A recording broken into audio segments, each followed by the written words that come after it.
أعوذ بالله من الشيطان الرجيم. بسم الله الرحمن الرحيم. ولقد زينا السماء الدنيا بمصابيح وجعلناها رجوما للشياطين وأعتدنا لهم عذاب السعير وللذين كفروا بربهم عذاب جهنم وبئس المصير. میں بڑے ادب و احترام کے ساتھ آواز دے رہا ہوں مولانا ظفر الحسن مدنی حفظ اللہ و تولا کو کہ آپ تشریف لے آئیں اور اپنے خطاب سے ہم سب کو محظوظ فرمائیں، وقت کی رعایت فرمائیں. السلام علیکم. ان الحمد لله نحمده ونستعينه ونستغفره ونعوذ بالله من شرور انفسنا ومن سيئات اعمالنا، من يهده الله فلا مضل له ومن يضلله فلا هادي له، واشهد ان لا اله الا الله واشهد ان محمدا عبده ورسوله. يا ايها الذين امنوا اتقوا الله حق تقاته ولا تموتن الا وانتم مسلمون. يا ايها الناس اتقوا ربكم الذي خلقكم من نفس واحده وخلق منها زوجها وبث منهما رجالا كثيرا ونساء، واتقوا الله الذي تساءلون به والارحام ان الله كان عليكم رقيبا.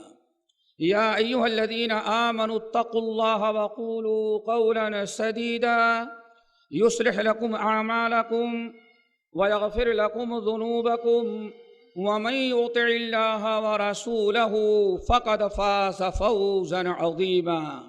اما بعد فان خير الحديث كتاب الله وخير الهدي هدي محمد صلى الله عليه وسلم، وشر الامور محدثاتها وكل محدثة بدعة وكل بدعة ضلالة وكل ضلالة في النار.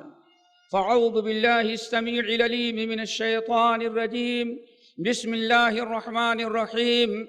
والسابقون الأولون من المهاجرين والأنصار والذين اتبعوهم بإحسان رضي الله عنهم ورضوا عنه وأعد لهم جنات تجري تحتها الأنهار خالدين فيها ذلك الفوز العظيم. علماء کرام، صدر اجلاس، مہمان اعظام، محترم سامعین، نوجوان ساتھیو، ہم نے سورۃ حشر کی ایک آیت تلاوت کی ہے جو ہمارے موضوع کی ہیڈنگ ہے، اور اسی آیت ہمیں گفتگو کرنا ہے. اللہ تعالی ہم سب کو عمل کرنے اور کی توفیق نصیب فرمائے. لیکن سب سے پہلے ایک چیز ہے جس کی ہم دعا کرتے ہیں، آپ لوگ آمین کہہ دیں تو شاید ہم کامیاب ہو جائیں. ابھی تو کچھ کہا ہی نہیں، آمین کیسے کہہ دیا آپ نے؟ ابھی تو میں نے کہا ہی نہیں، آپ نے پہلے آمین کہہ دیا. کس پر دعا کرو کہ اللہ تعالی اس اعتدال والی کانفرنس میں ہمیں کہنے میں بھی اعتدال تو اپنانے کی توفیق نصیب فرما دے. یہ سب سے بڑا عمل ہے. اللہ تعالیٰ اہدنا الصراط المستقیم، اعتدال ہمیں نصیب فرما. میرے دوستو، ہمیں جو عنوان موضوع دیا گیا ہے وہ یہ ہے کہ الصحابہ رضوان اللہ علیہم اجمعین بین الافراط والتفریط، یعنی صحابہ کرام کا اصل مقام و مرتبہ کیا ہے اور صحابہ کے گھٹانے اور بڑھانے کا انجام کیا ہوتا ہے. یہ اصل میں عنوان ہے ہمارا، صحابہ کے متعلق ہے.